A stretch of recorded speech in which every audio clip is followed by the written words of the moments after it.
24 ساڵە خزمەتی لە زانکۆکانی هەرێمی کوردستانەیە کەچی 6 ساڵە بەهۆی سزای سیاسی ڕێگری لێ دەکرێت و سەرۆکایەتی زانکۆی سەلاحەدین لەوانەوتنەوە دووریان خستۆتەوە.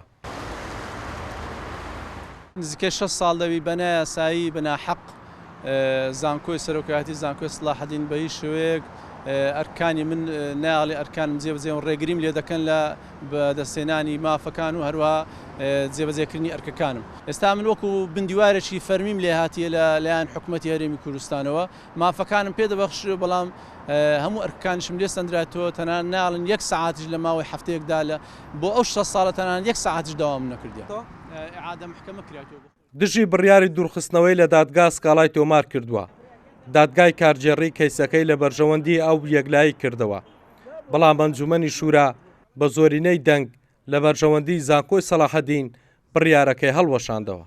پەنام بردەر دادگای بەرزەفتکردنی دەستەی بەرزەفتکردنی فەرمانبەران لەوێدا سکاڵای خۆم تەمار کرد بە سوپاسەوە دوای ئەوەی کەوسەکەیان ڕوانی هەر سێ دادوەر کەیسەکەیان لە قازان من دەرکرد بڕیارەکە بەڵام بەداخەوە کاتێک چوو ئەنجومەنی دەستەی گشتی ئەنجومەنی شوڕا لەوێ بە زۆرینەی دەنگ هەڵیان وەشاندەوە و کەیسەکەەوە سەر لە نوێ وەکو ئەوەیەکەوە هیچمان نەکردوێ دیسان دادگایەکە دەست پێ دەکاتەوە ئەمڕۆ.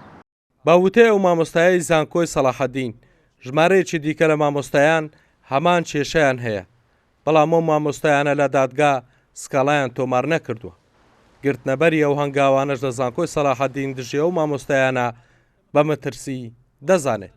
وەک کەناڵی کورسات نیوز بۆ بەدواداچوون وەرگرتنی زانیاری لەسەر کەیسی ئەو مامۆستایە کە لە زانکۆکەی دوورخراوەتەوە چەند جارێک پەیوەندیمان بە سەرۆکایەتی زانکۆی سەلاحەدینەوە کرد بەڵام پەیوەندەکان بەردەست نەبوون.